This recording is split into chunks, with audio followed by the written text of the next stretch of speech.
Good morning to all of my students. আজকে বাংলা ব্যাকরণ থেকে সন্ধি আলোচনা করব। দেখো, সন্ধি শব্দের অর্থ হলো মিলন।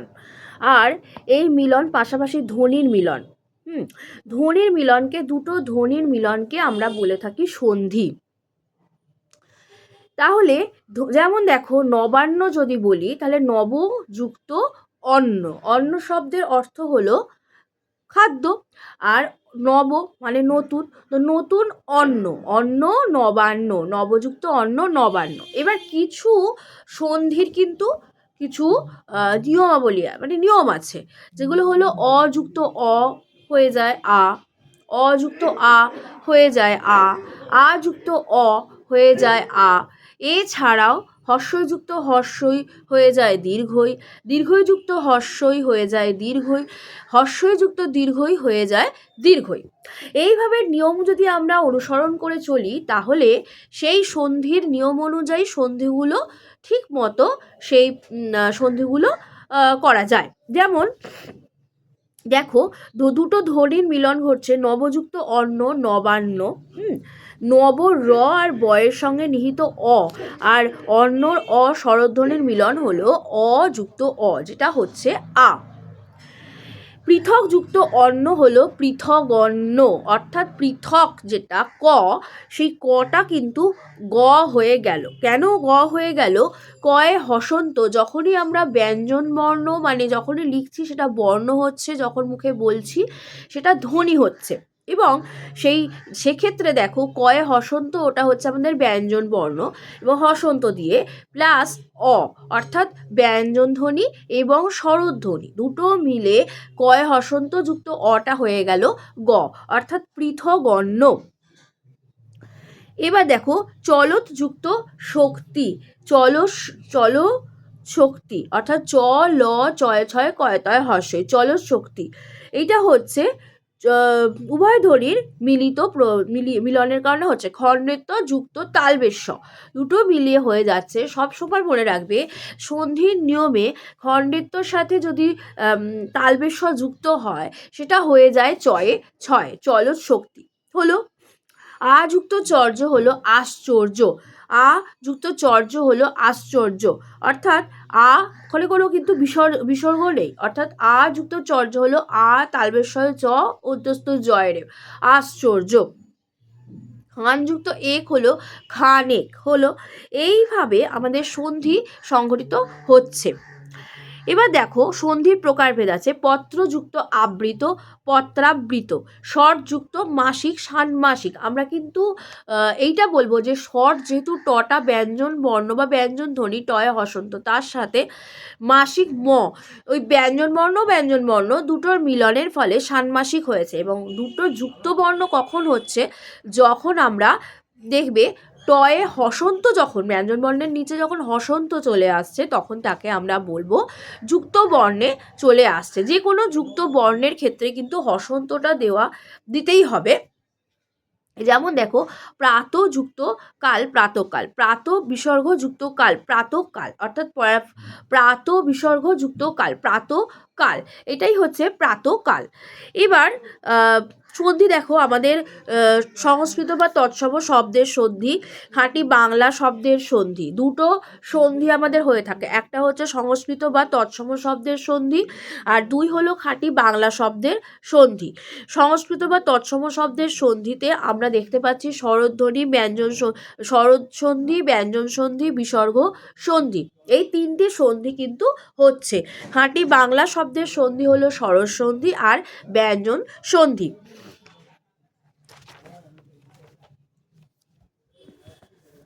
হিমালয়, যেমন হিমালয়ে, হিম যুক্ত আলয়, হিম যুক্ত আলয়, হিম। এবার ম যেটা অস্বরধ্বনি মানে দীর্ঘ স্বর, যেটা হিম যুক্ত আলয়ে, হিমালয়ে, অযুক্ত আ হয়ে গেছে আ, হিমালয়ে।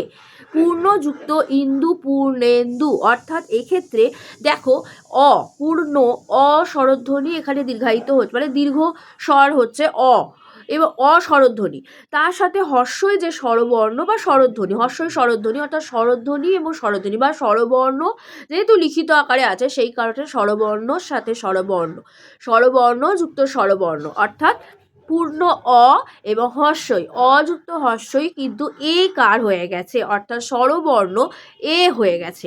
সুতরাং এখানে কখনোই মানে একদম তোমরা কিন্তু ভাববে না যে পূর্ণযুক্ত ইন্দু পূর্ণেন্দু ওটা এ কি করে এলো। সুতরাং নিয়মটা লিখে রাখতে হবে যে অযুক্ত হর্ষই যখনই হবে সেটা এ হয়ে যাবে।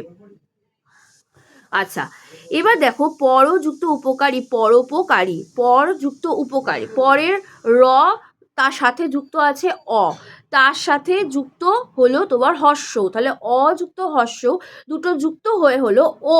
হ্যাঁ, তাহলে পরোপকারী, প রয় ওকা, প কয়াকা রয় দীর্ঘই, পরোপকারী ও হয়ে গেল।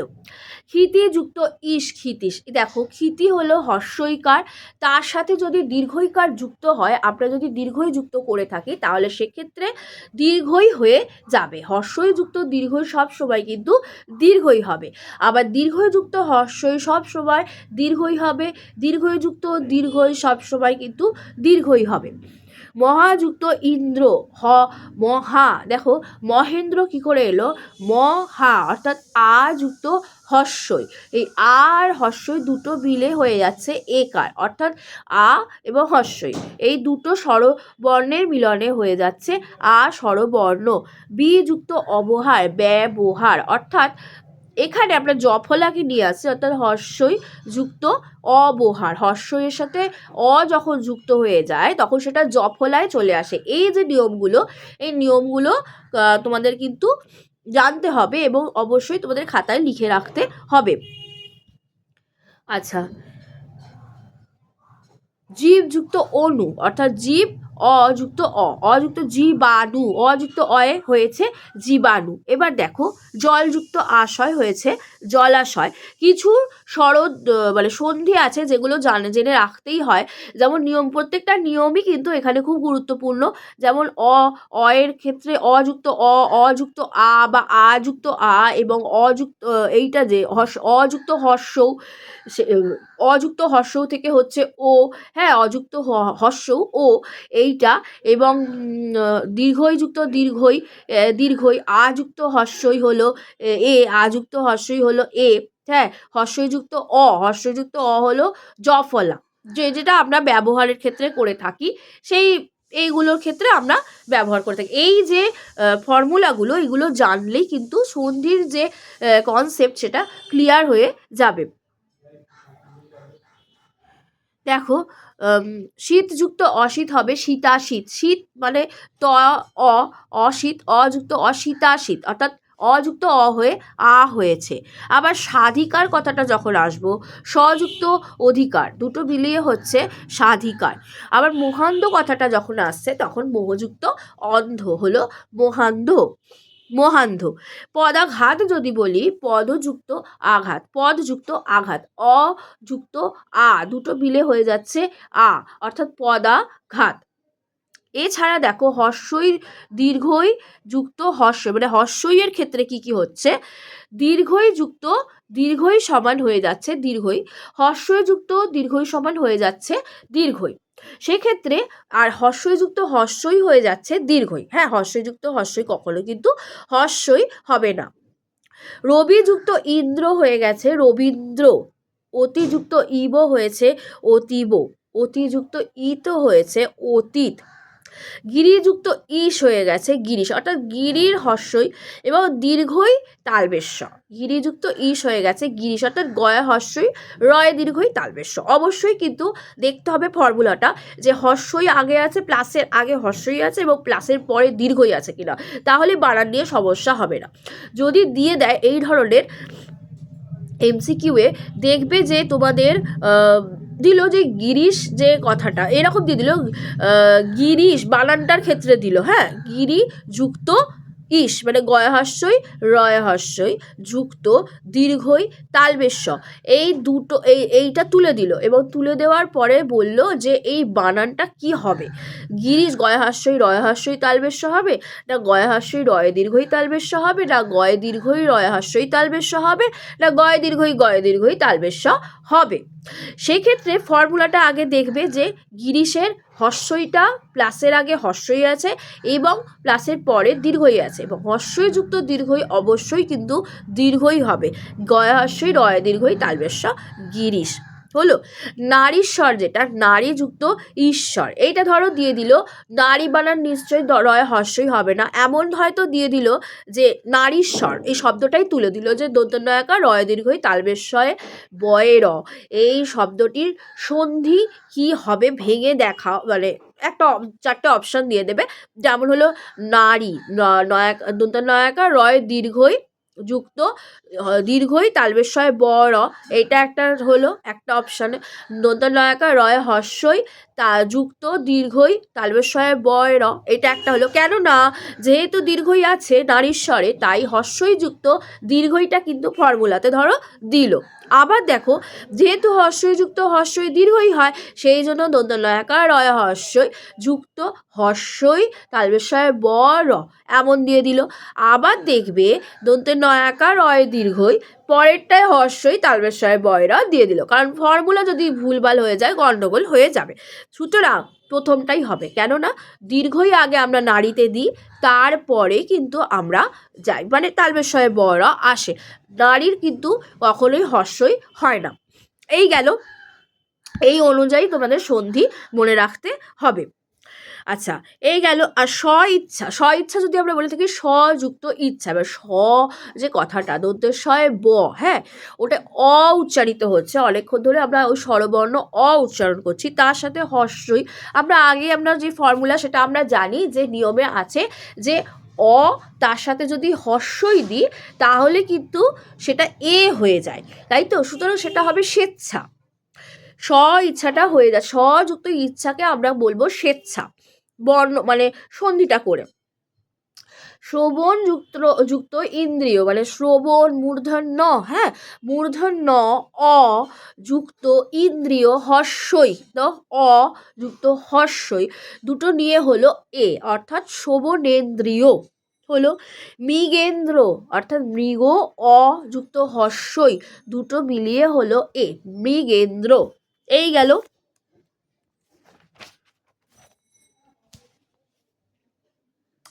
আচ্ছা তীর্থদক যেটা বলেছিলাম দেখো সেটা কিন্তু ওকা আসছে, তীর্থ অর্থাৎ বানান দিয়ে দিল তীর্থ এমন দিয়ে দিল ধরো তয় দীর্ঘই থয় রে যুক্ত হস্য দক।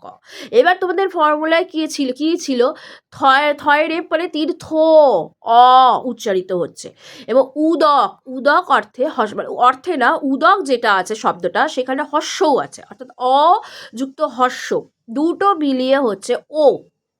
হ্যাঁ আমাদের স্বরবর্ণের ও প্রথম যে আমাদের অ আ হস্যই দীর্ঘ এই যে স্বরবর্ণ আছে তার মধ্যে ও চলে আসছে, এবং বানান দিয়ে দিল দেখো তীর্থদক, বানানে তয় দীর্ঘই থয় রেপ ওকা দক একটা দিল। আবার ধরো মানে তয় দীর্ঘই থয় রেপ দ ক এরকম দিল, তয় হস্যই থয় রেপ দ ক বা দয় ওকা ক এরকম, বা তয় দীর্ঘই থয় রেপ মানে তয় দীর্ঘই থয় রেপ দয় ওকা ক এরকম দিয়ে দিল। সুতরাং তীর্থদক দুটো মিলে হবে দুটো যুক্ত মানে ও হয়ে যাচ্ছে। সুতরাং তীর্থদক বানানটা তোমাদের জানতে হবে। এবার ফর্মুলা অনুযায়ী বানানে তোমাদের ভুল হতেই পারে, এই কারণে তোমাদের সন্ধির বানান ভুল হয়, কী কারণে আমি সেটাই ধরিয়ে দিচ্ছি। ফর্মুলাটা অনুযায়ী চললে তোমাদের বানানও ভুল হবে না। সন্ধি থেকেই একমাত্র কিন্তু বানানের শুদ্ধিকরণটা আমরা জানতে পারি, বানানের সংশোধনটা চলে আসে সন্ধি থেকে। কিভাবে সেটা তোমরা নিশ্চয়ই বুঝতে পারছো যে ওই যে ফর্মুলা মানলেই আমাদের থয় রেপ ওকা চলে আসবে, কেননা থয় রেপের অ তীর্থ অ আর প্লাসের পরেই হস্য, এবার অযুক্ত হস্য হলেই থটা তো ওকা আগের শব্দ মানে আগের অক্ষরটায় কিন্তু ও চলে আসবে, মানে প্লাসের আগের অক্ষরটায় সবসময় কাজ হবে, প্লাসের আগের অক্ষরটায় ও চলে আসবে ওকা চলে আসবে। এইভাবেই কিন্তু তুমি বানান সংশোধন করতে পারো। এবং তীর্থ তো বলেই দিচ্ছে, দেখতেই পাচ্ছ সন্ধিতে আছে তয় রেপ, এই তয় রেপ বলছি, তয় দীর্ঘই, সুতরাং ওটা নিয়ে কোনো সমস্যা হবে না, তয় হর্ষই হবে না, তয় দীর্ঘই হবে। এবার দেখো পূর্ণযুক্ত উদক, তোমাদের মনে প্রশ্ন হবে, এখানে দিয়ে দিল পূর্ণযুক্ত উদক বানান দিল, দেখো দেয়ও পয় হর্ষ মূর্ধন্য জফলা দ ক, হ্যাঁ পয় হর্ষ দীর্ঘ, পয় দীর্ঘও দেবে না, পয় হর্ষ মূর্ধন্যয় জফলা দয়কা ক, পয় হর্ষ মূর্ধন্যয় জফলা ওকা দ ক, পয় হর্ষ মূর্ধন্যয় জফলা মূর্ধন্যয় জফলা ওকা দ ক, এরকম দিল, বা চাকুর শেষের অপশনটা দিল কোনোটি নয়, এমন দিয়ে দিল, তিনটে সম্পূর্ণ হয়ে গেলে তার মধ্যে হবে পয় হর্ষ মূর্ধন্যয় জফলায় ওকা ক দ ক, তাহলে পূর্ণ দ।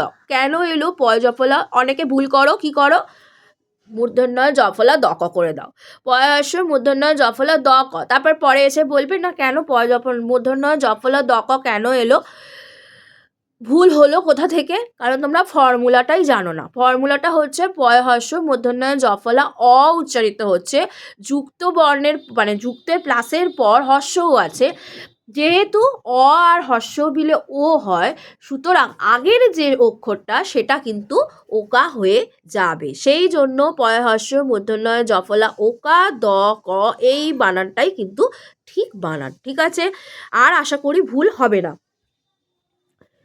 এইভাবে জলৌকা, আচ্ছা অযুক্ত ও, এটাও একটা ইম্পর্টেন্ট ফর্মুলা, দেখো অযুক্ত ও হয়ে যায় ও, অযুক্ত ও হয়ে যায় ও, যেটা হবে জলযুক্ত ওকা হলো জলৌকা, অর্থাৎ বর্গীয় জল লয় ঔকা কয়াকা জলৌকা।